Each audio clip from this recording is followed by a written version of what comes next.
Nick Wright joining us, co-host First Things First. Oh, boy. Oh, boy. Oh, man. I know you didn't want to talk to me today, Colin. Oh, you know what? I respect you for not canceling this appearance. I do. I thought I might get the old tap on the shoulder, like, Colin's really gonna dive into his latest mock draft. We think maybe we'll do next week. But it's great to see you. What do you want to talk about? Well, let's start with this, because I had a Chiefs reference earlier, which I'll circle back to, and I think you'll like it. Sure. But let me start with this. We do 30 for 30s romanticizing the Knicks, a team that couldn't shoot and never won a title, and I'm told how great they are.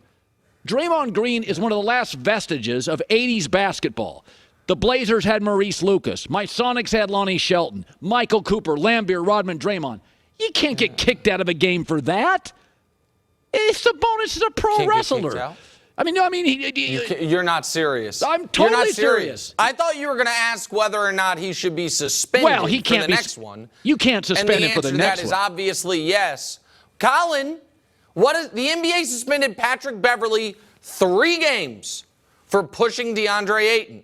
They suspended Thanasis 1 game for a headbutt to Blake Griffin that was so vicious, Blake laughed about it while it was happening.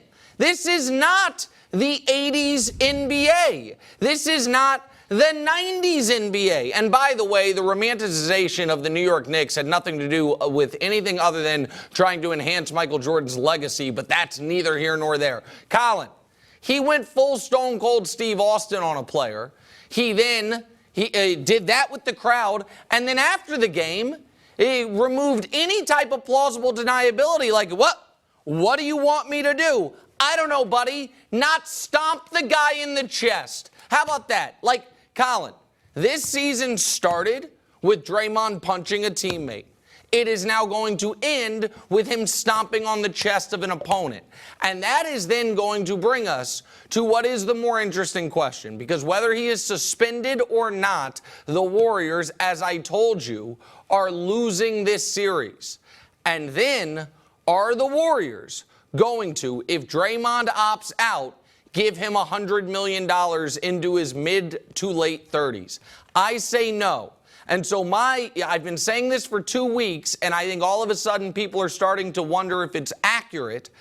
I think Draymond's last game with the Warriors is coming up in the next 10 to 12 days, depending on how long they can extend this series. And I think at this point, is the juice worth the squeeze? One of the greatest defensive players ever. I think he should have 3 Defensive Player of the Year awards. He is, in my opinion, not Clay. He is the second most important piece of that dynasty.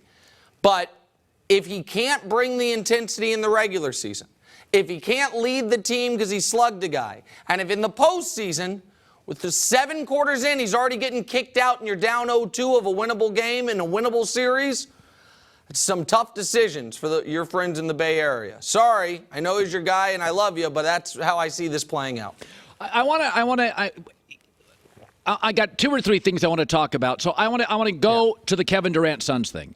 So he didn't lose a regular season game since November, and yet he's lost 7 straight playoff games.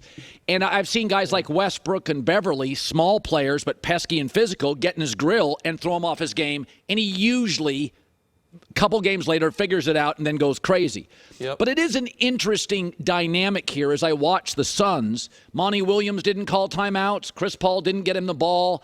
Devin Booker's arguing with officials.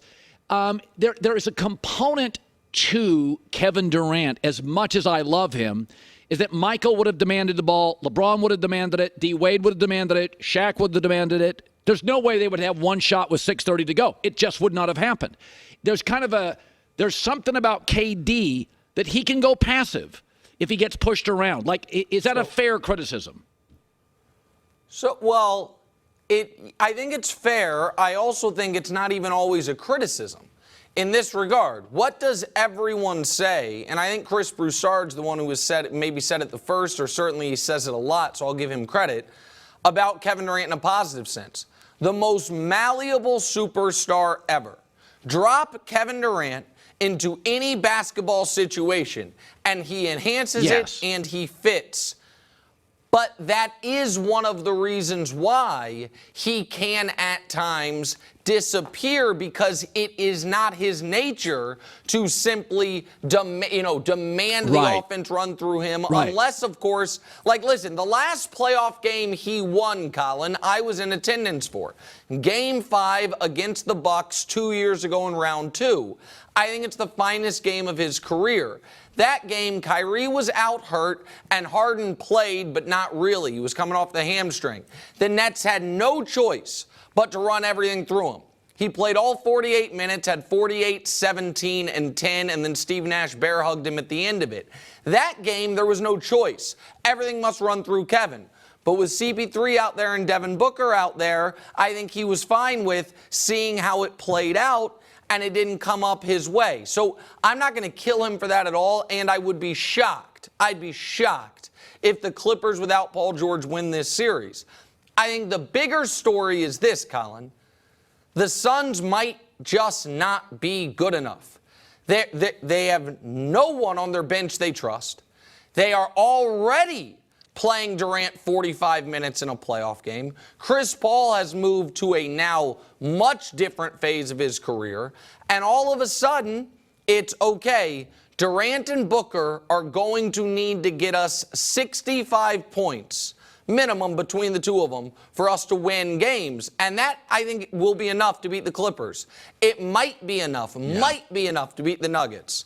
But it ain't going to be enough to beat the Lakers. And you laughed at me, Colin, but everything's coming up LeBron, isn't it, in the Western Conference? And I'm sure we'll talk about it, but I don't think the Suns can win 4 rounds with this roster. Okay, I'm going to go to James Harden, then we'll circle back to LeBron. So one of the things I worry about you is I eat blueberries and cantaloupe all day, and I work out every day, and so that's why I'm aging well. Yeah. You are a little bit of a party guy. You do not work out, and sometimes you smoke cigarettes, and I worry about what's going to look like in 50 years. Be that as it may, this is why it goes to Harden. Thanks. Harden closed the club. In shape, out of shape. He's fallen off a cliff physically. He just didn't take care of himself. Yeah. And you watch him now, and you watch LeBron age. You watch Kobe age. It's like Brady. There's a reason they aged well. Steph's 35, Yeah. Harden is now a role player with a shoe line that is a liability, I think, to some degree in the playoffs. He doesn't even get to the free throw line. Is that, as much as you like Philly, isn't it reasonable to say is not everybody ages well, and how you treat your body and yourself is how your body will treat you in later years? All right. This is, aside from the totally unnecessary drive-by personal attack you started that with, but I suppose that was your way of getting back at me for my Draymond commentary, so I suppose I had it coming. I think everything you said there is correct. And here's the deal for Harden. Despite shutting down the clubs, despite having literally his jersey retired in a Houston gentleman's club within 6 months of arriving in Houston, back when I was in Houston, and I broke that story actually once upon a time 9 years ago on local radio. That's a true story. I was there. I saw it in the rafters. Again, I was a young man. It's a different time, Colin. He used to be the most durable guy in the league. He would play 38 minutes a night for Houston, play 81 games a year. And he did seem to wear down come the postseason, but injuries were not an issue. And then he suffered that hamstring injury right before the playoffs, his first year in Brooklyn. And since then, he has not, for extended stretches, seemed to be able to be totally right. Yeah. Now, this year, I thought he was excellent until he hurt the Achilles. He led the league in assists. But then at the end of the season, he hurts the Achilles. You add to it that even a healthy James Harden has a playoff resume that is blotted by a lot of 2 for 11, 9 turnovers. And yes, that is deeply concerning for Philly. The reason I still have confidence in Philly is this. I saw Joel Embiid last night not only take what the defense was giving him, but in the fourth quarter, he got the ball in the elbow, surveyed the defense, took one dribble to the rim dunk. The very next possession, got the ball in the exact same spot, surveyed the defense, took one dribble the other direction, reverse pivot, turnaround, fadeaway, jump shot, perfect. I watched that and I said, I think there's only one other center in my life that could have done those two exact plays back to back, and it's Akeem Olajuwon. And I watched Akeem Olajuwon once upon a time win a title. Win one title without another Hall of Famer alongside him, and then win a second title with another Hall of Famer at a different part of his career alongside him. I like Philly because I think that this is Embiid's moment, and I like the overall depth of roster. I don't like Philly because I think they have a great second star, because I'm not certain come the postseason they do have that. All right, so LeBron and the Lakers, let's just say this, factually, Memphis is injury ravaged. They're falling apart. That said, Rob Pelinka at the deadline made this team longer, younger, more athletic, and more shooters. I don't think D'Angelo Russell's here forever, but Reeves and LeBron fit. And AD, whatever happened, has literally finally in his career said, I'm going to play through injuries, I'm going to play hurt, and I'm going to dominate. And I will say, if that continues, they're pretty interesting. They're kind of interesting. You think? You laughed at me. I don't forget, Colin, you and J-Mac laughed at me 2 weeks ago when I said the Lakers were winning the West. Here's what I know. LeBron James and Anthony Davis have now, when healthy, played 22 playoff games in the Western Conference. They are 17-5 in those games. I know that I have seen, you're talking about the Grizzlies being ravaged by injury. The Lakers were not able to defend their title because Anthony Davis got hurt and because LeBron James, Solomon Hill did a somersault into his ankle and damn near broke it, and he was injured. Last year, they dealt with injuries. Injuries are a part of the postseason, and the injuries could bite the Lakers. But as this roster is right now, the entire Western Conference had to watch Game 1 against the Grizzlies and say, uh-oh. That was the vintage LeBron James feel-out game. Game 1, I'm not even going to move it out of second gear except for a couple times. I'm going to find shooters. I'm going to take threes. I'm going to survey what the other team's doing. And they ran away and hid from Memphis. And now all of a sudden, with Ja, I expect he'll probably play, but I doubt how effective he'll be in Game 2.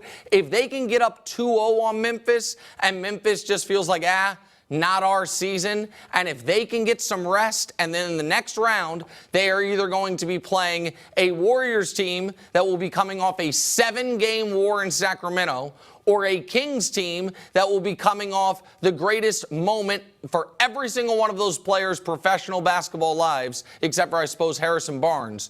And the emotional letdown of then all of a sudden you're playing the Lakers. And by the way, the Kings' issue defensively all year has been you can't stop teams from getting to the rim. The Warriors haven't been able to exploit it because they don't go to the rim. Right. The Lakers do.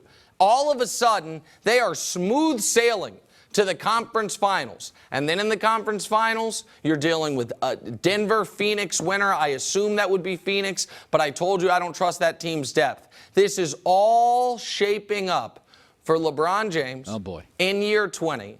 My goodness. The same year he breaks Kareem's record, he leads a team to a title. Forget the greatest player ever. They might have to name the championship trophy after him. Sorry, Larry O'Brien.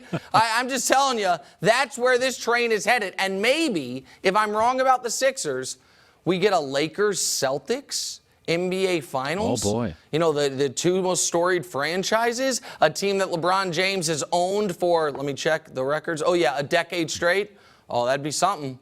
That'd be something coming down those tracks, Colin Cowherd. Okay, so this could be, they have confirmation bias and recency bias. This could be personality bias. I go to bed very early. I'm boring.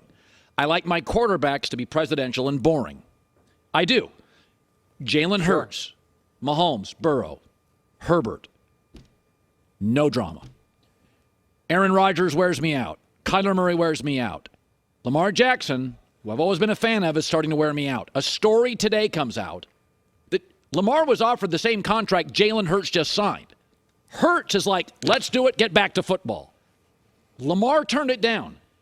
Again, maybe this is personality bias.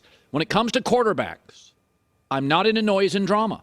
I'm over it. And I am close to saying if they were offered the same deal, and Lamar, who this morning I would take Jalen Hurts over Lamar, I would. You're getting to a point with Lamar Jackson as I'm moving out of the Lamar Jackson club to, like, let him go. Your thoughts? Well, listen, I think I partially agree with you. Here's what I think. I think Lamar should call the Ravens and say, I'll take the exact deal Jalen Hurts just signed. Sounds fair. He's been to a Super Bowl. I haven't. I've won an MVP. He hasn't. He's had one excellent season. I've had, at a minimum, 2 excellent seasons. He's taking a bit of a discount, if you will, because he's getting the early security, not having reached free agency. I have reached free agency. I'm like you. That is a fair contract, the one that Jalen just signed. And if Lamar can still get it, I think he should take it. I think he should go get that exact contract if that is still available to him. And I think it'd be in the Ravens' best interest because that team stinks when Lamar Jackson doesn't play. Yeah. People can say whatever his flaws are. They score 10 less points per game when he doesn't play. But if I may just for a moment tell you what my reaction to the Jalen Hurts contract non-Lamar category was this. Right now, Colin, there is a bigger gap between the salary of the highest paid quarterback in the league and Patrick Mahomes' salary than there is a gap between Patrick Mahomes' salary and Daniel Jones' salary. Wow. When Herbert and Burrow get their new deals, even if Lamar doesn't get signed, Mahomes will be the 7th highest paid quarterback in football with 8 years left on his deal. Oh, you bet your tail feathers I like that. I like it too, Colin. You know what it smells like? A dynasty to me is what it smells like. We got the most talented player ever, and by the start of next season, he's going to be the 10th highest paid player in the league, and he's going to be locked up longer than anybody. Oh, my goodness gracious. They're not going to be able to print up enough banners for what we're going to be doing on First Things First these next few years. How is anyone going to compete? How are you going to compete with the Chiefs if Mahomes is making, in 3 years, below league average quarterback money? Because that's where this train is going. Daniel Jones is worth 40. Mahomes only worth 45. Jalen worth 51. Okay. Works for me. I'm happy for Jalen. That works for me. By the way, one little quick ad. I thought it was an egregious waste of energy in California, and Gavin Newsom should step in for Light the Beam. That seems like to me it's a big waste of energy. But whatever. You're talking about Governor Hochul here in New York might have to step in as well because the beam we're going to light to start First Things First today, you're going to be able to see it from California. It's great.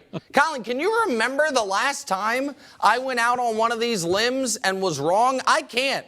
I gave you the Kings. I gave you the Prince that was promised. The Chiefs when they were dead in the water. My goodness. It's been quite a hot streak, my friend. I got to tell you. And we are going to revel in it on First Things First today. Well, enjoy it because as we discussed earlier, I don't know how long you're going to last with your crazy lifestyle. So I want you to enjoy every last. I was out gambling till 3 in the morning last night. I know you were. That's a true story. I know it is. And then I did the podcast, talk to you, do the show. Hey, man, you only live once. Let's go. Let's see. Let's go. Let's get as much out of this life as you can. I'll talk to you later. 8:40. I was in bed. He's gambling. Nick Wright. I love him.